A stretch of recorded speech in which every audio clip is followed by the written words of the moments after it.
Hello everybody, welcome back to my channel, Life with Patty. And it is Sunday. I don't know when this is going to upload because it is Sunday evening, but I am here to do a book review on Catfish. Catfish by Madeline Bennett Edwards. First question right out the door. Have any of you read this and what did you think of it? Put that in the comments below, please. This is the author, and she has also written two other books, Sissy and Lily, that follow in this series. And this was her debut book. This was her first book ever to write, and wow is all I gotta say. Wow. I give this straight up a 5 out of 5.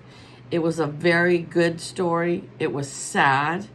It was aggravating and maddening sometimes, but it told a true story of what life was back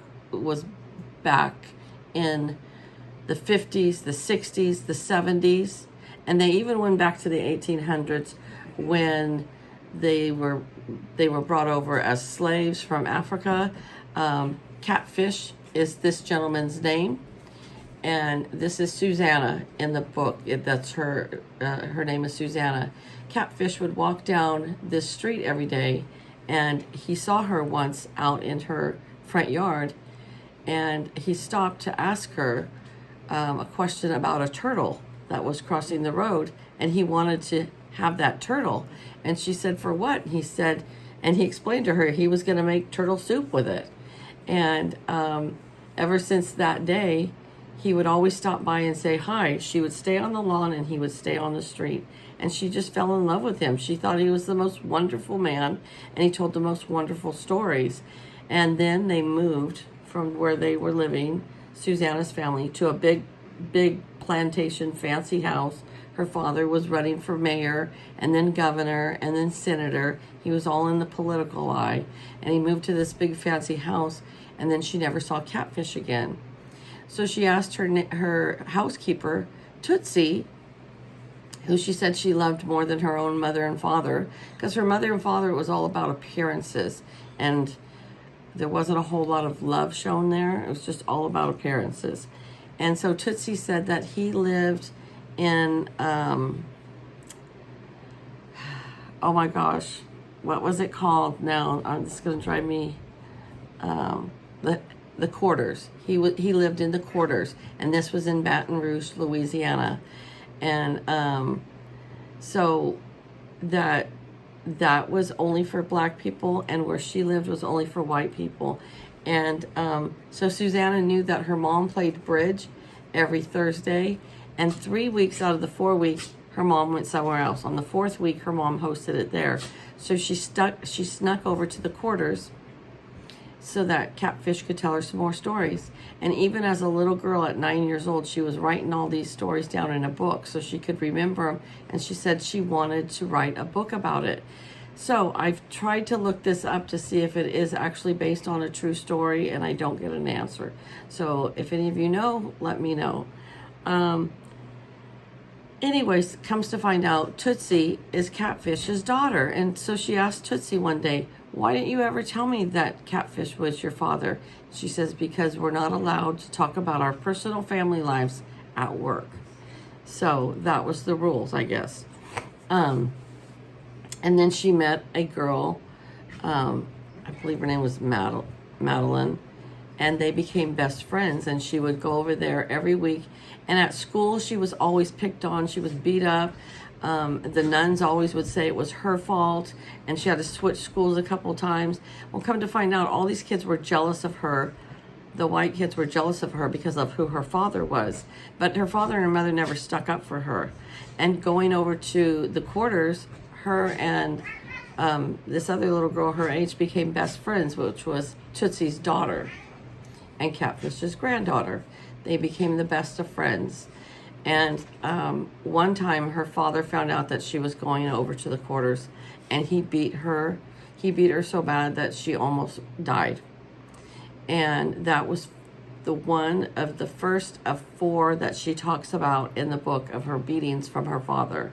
His anger would get out of control, and he hospitalized her several times.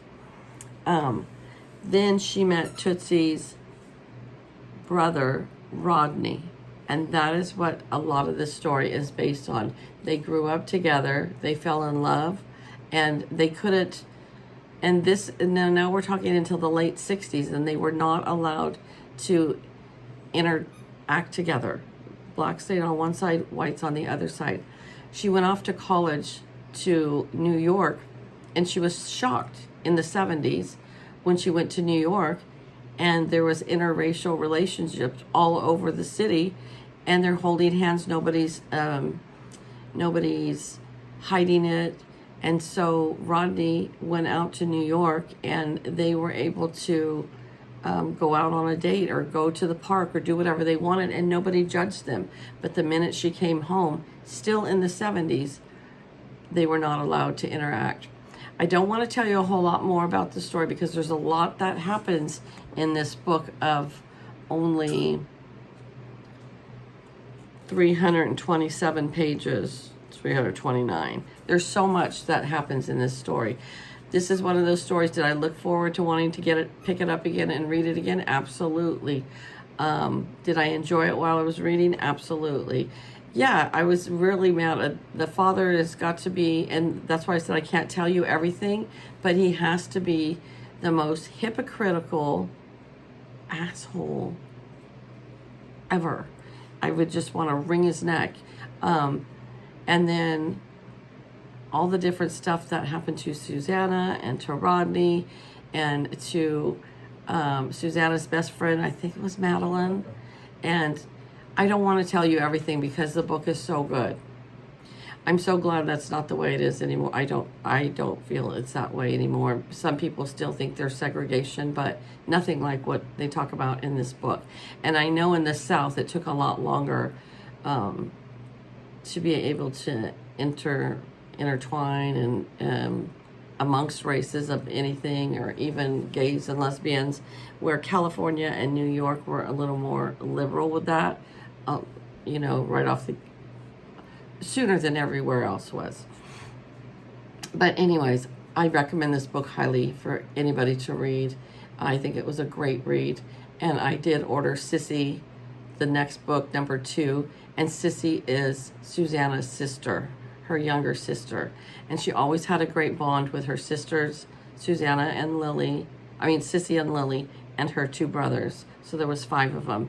And for some reason, and it never says in the book why, but the mother and father both hate Susanna, but not the rest of the kids.